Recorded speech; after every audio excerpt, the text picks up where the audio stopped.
আসসালামু আলাইকুম। সংবাদে আপনাদের সবাইকে স্বাগত জানাচ্ছি। আমি ফিরোজ তোহা। শুরুতেই সংবাদ শিরোনাম।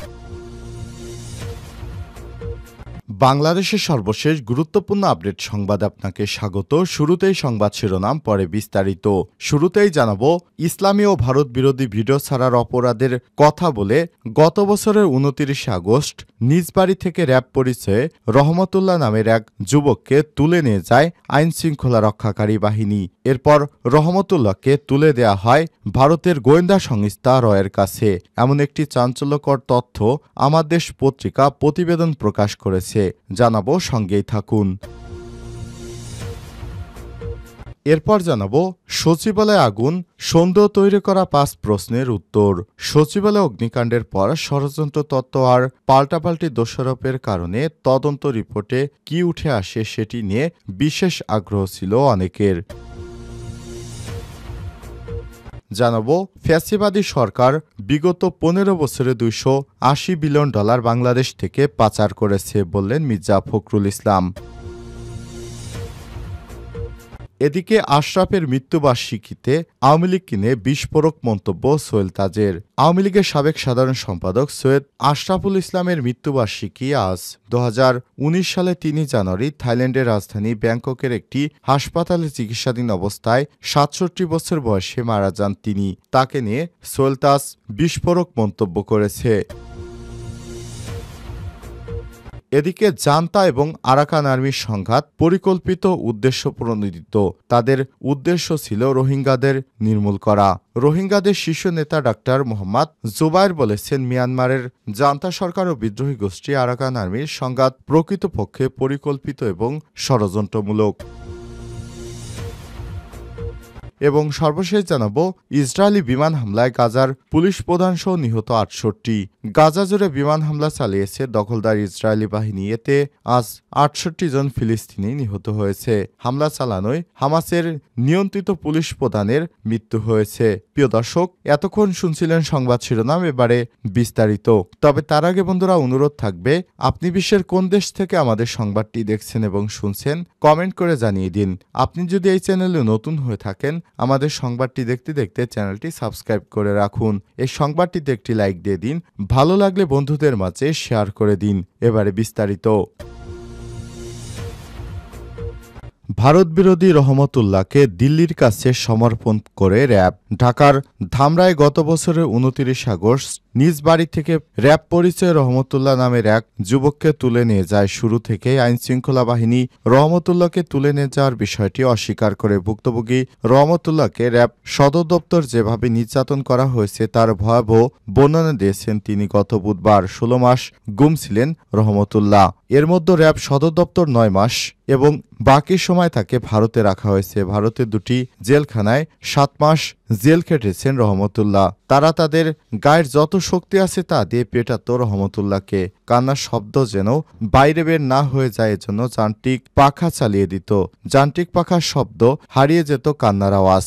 রহমতুল্লাহ নির্যাতনের বর্ণনা করতে গিয়ে 2023 সালের 29 আগস্ট মধ্যরাতে র‍্যাবের গাড়িতে তোলার পরই তাকে হাতকড়া ও মাথা থেকে শুরু করে গলা পর্যন্ত টুপি পরিয়ে দেওয়া হয়। এরপর পর্যায়ক্রমে তাকে ধাপে ধাপে র‍্যাবের গাড়িতে উঠিয়ে তারপর দিল্লির সন্ত্রাসী বাহিনীর কাছে তুলে দেওয়া হয়।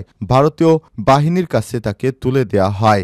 এরপর টুপি খুলে জিন্সের কাপড় দিয়ে চোখ বেঁধে ফেলা হয়। এভাবেই 3 দিন রাখার পর তাকে জিজ্ঞাসাবাদ শুরু করে ভারত। রহমতুল্লাহ জানান, তাকে র‍্যাব হেডকোয়ার্টারে মোট 6 মাস রেখেছিল। এরপর সেখান থেকে 15 মিনিটের দূরত্বে আরেকটি জায়গায় নিয়ে যাওয়া হয়। 3 মাস রাখা হয় সেখানে। এই 9 মাসই তার চোখ বেঁধে এবং হাতে হাতকড়া পরিয়ে রেখেছিল তারা। এমনকি অজু ও নামাজের সময় হ্যান্ডকাপ খুলে দিত না, ঘুমানোর সময়ও হ্যান্ডকাপ খুলে দিত না, শুধু খাওয়ার সময় ডান হাতের হ্যান্ডকাপ খুলে দিত।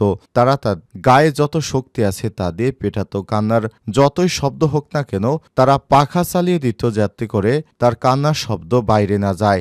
ইসলামী ও ভারত বিরোধী ভিডিও করার অপরাধে তাকে এভাবে মারপিট করেছিল বলে অভিযোগ ধামরাইয়ের এই যুবকের। আমার দেশ পত্রিকায় এই প্রতিবেদনটি আজ ছেপেছে, আপনাদের জানালাম। সচিবালয়ে আগুন, সন্দেহ তৈরি করা ৫ প্রশ্নের উত্তর। মঙ্গলবার প্রধান উপদেষ্টার কাছে দেয়া প্রাথমিক প্রতিবেদনে বলা হয়, সচিবালয়ের আগুনের কারণ বৈদ্যুতিক লুজ কানেকশন। ভবনটি ৬ তলার মাঝামাঝি সিঁড়ির কাছে এটি শুরু হয়। সচিবালয়ের ভেতর সিসি ক্যামেরার ফুটেজও ২৬শে ডিসেম্বর রাত ১টা ৩৬ একটি বৈদ্যুতিক স্পার্ক থেকে ধীরে ধীরে আগুনের সূত্রপাত হয়। সচিবালয়ের মতো এত গুরুত্বপূর্ণ সরকারি স্থাপনায় মধ্যরাতে আগুনের ঘটনা শুরু থেকেই নাশকতার সন্দেহ করা হয়। এই ঘটনার পেছনে বিভিন্ন প্রশ্ন ওঠে। আগুনের উৎস এবং কারণ অনুসন্ধানে স্বরাষ্ট্র সচিবকে প্রধান করে ৮ সদস্যের একটি উচ্চ ক্ষমতা সম্পন্ন তদন্ত কমিটি গঠন করে সরকার। এর ভিতরে প্রথম যে প্রশ্ন সবার মনে ঘোরপাক খেয়েছিল, সেই প্রশ্নটি হচ্ছে দুদিক থেকে কেন আগুন। সচিবালয়ে আগুন নিয়ে যে প্রশ্ন সবাই তুলেছে সেটি হলো, ভবনের দুদিকে ভিন্ন ভিন্ন কক্ষে আগুন কেন?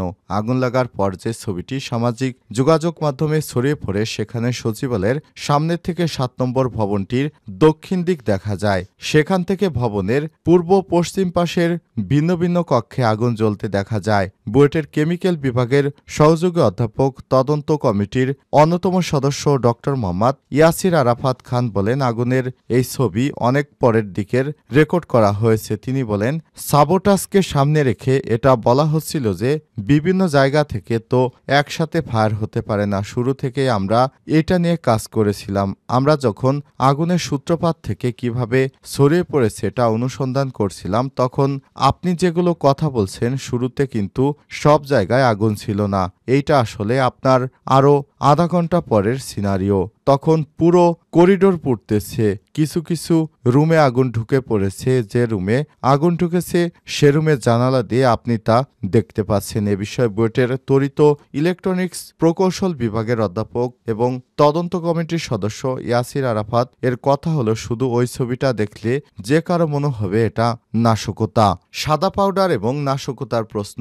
সচিবালয়ে আগুনের ঘটনায় সাদা পাউডার দিয়ে আগুন ধরানো হয়েছিল, এই বিষয়টি সামনে এসেছে। এটা নিয়ে তারা তদন্ত করেছে। এরপর কুকুর সম্পর্কে কি তথ্য পাওয়া যায়? সচিবালয়ের ৭ নম্বর ভবনের যে ফ্লোরে আগুন লেগেছে, ওই ফ্লোর ৬ তলা থেকে একটি কুকুরের মৃতদেহ উদ্ধার করা হয়েছে। বন্ধ সচিবালয়ের ৬ তলায় কিভাবে কুকুর গেল সেটি নিয়ে এখন একটি প্রশ্ন। তদন্ত কমিটির সদস্যরা ভিডিও ফুটেজ দেখে সে বিষয়ে খোঁজ নিয়েছেন। সিসি ক্যামেরার ফুটেজ থেকে দেখা যায় কুকুরটি হেঁটে এসে একটি চেয়ারে ঘুমিয়ে পড়েছে এবং অগ্নিকাণ্ডের এক পর্যায়ে সেটি জেগে ওঠে। এরপর আর বের হতে পারেনি, কিন্তু কিভাবে ঢুকেছে সেটা সিসি ক্যামেরার ফুটেজে নেই। কেমিকৌশল বিভাগের সদস্য ইয়াসির আরাফাত বলেছেন, আগুনের সূত্রপাত হয়েছে ৬ তলা ডান দিকে কর্নারের সিলিংয়ের উপরে পশ্চিম সাইডে। কুকুরটা ৬ তলার পূর্ব সাইডে ছিল। কুকুরটা ৭টা ১২ দেখা যায়। তার আগে আর কুকুরটিকে দেখা যায়নি। ফ্যাসিবাদী সরকার $২৮০ বিলিয়ন পাচার করেছে বললেন মির্জা ফখরুল। বাংলাদেশ জাতীয়তাবাদী দল বিএনপির মহাসচিব মির্জা ফখরুল ইসলাম আলমগীর বলেছেন, গত ১৫ বছরে ফ্যাসিবাদী আওয়ামী লীগ সরকার এদেশের অর্থনীতিকে ধ্বংস করে দিয়েছে। সব লুটপাট করে বিদেশে পাচার করে নিয়ে গেছে। প্রতি বছর $১৬ বিলিয়ন পাচার করেছে এবং ১৫ বছরে প্রায় $২৮০ বিলিয়ন পাচার করেছে তারা। শুক্রবার ৩ জানুয়ারি বেলা 11:30টার দিকে দিনাজপুর সরকারি কলেজের অর্থনীতি বিভাগের ৫০ বছর পূর্তি উপলক্ষে সুবন্ত জয়ন্তী ও গুণীজন সংবর্ধনা অনুষ্ঠানে প্রধান অতিথির বক্তব্যে মির্জা ফখরুল ইসলাম এসব কথা বলেন। এ সময় তিনি আরো বলেন, আমরা গণতন্ত্রের কথা বলি কিন্তু গণতন্ত্রের চর্চা করি না। এদেশে গণতন্ত্রকে বারবার হত্যা করার চেষ্টা করা হয়েছে, কিন্তু গণতান্ত্রিক প্রতিষ্ঠান তৈরি করা হয়নি। তবে এখন নিজেদের মতো দেশ গড়ার সুযোগ এসেছে। ছাত্র জনতা সেই সুযোগ আমাদের করে দিয়েছে।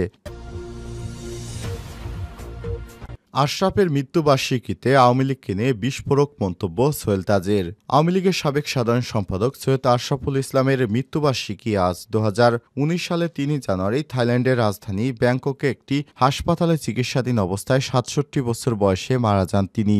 রাজনীতিতে সততা স্বচ্ছতার উদাহরণ রেখে যান বাংলাদেশ আওয়ামী লীগের 2 বারের সফলেই সাধারণ সম্পাদক। সততাও যে অনেক শক্তিশালী সৈয়দ আশরাফ রাজনৈতিক জীবনে পর্যালোচনা করলে সেই সত্যি প্রতিবাদ হয় শেখ হাসিনা নেতৃত্বে 2009 সালে আওয়ামী লীগের দ্বিতীয় দফায় ক্ষমতা এলে মন্ত্রিপরিষদ সভা এলজিআরডি মন্ত্রণালয়ের মন্ত্রিত্ব দায়িত্ব পান তিনি। তার ষষ্ঠ মৃত্যুবার্ষিকী থেকে তাকে শ্রদ্ধার সঙ্গে স্মরণ করেছে দেশের প্রথম প্রধানমন্ত্রী তাজউদ্দিন আহমেদের ছেলে সুলতাস। বৃহস্পতিবার রাত 12টার দিকে সুলতাস তার ফেসবুক পোস্টে আশরাফকে নিয়ে একটি স্ট্যাটাস দিয়েছেন। তিনি লিখেছেন, আজ আশরাফ ভাই এর ষষ্ঠ মৃত্যুবার্ষিকী। আমি ওনাকে শ্রদ্ধার সঙ্গে স্মরণ করছি এবং মহান আল্লাহ তাআলার কাছে দোয়া করছি ওনাকে যেন জান্নাতবাসী করেন। আশরাফ ভাই আমার আপন বড় ভাইয়ের থেকেও বেশি ছিলেন। তিনি ছিলেন আমার বন্ধু, আমার শুভাকাঙ্ক্ষী। আমরা ছিলাম একই চিন্তাধারার। 2016 সালে আওয়ামী লীগের সম্মেলনে আশরাফ ভাই বলেছিলেন, প্রিয় ভাই ও বোনেরা, আওয়ামী লীগের আমি সন্তান, আওয়ামী লীগের ঘরে আমার জন্ম।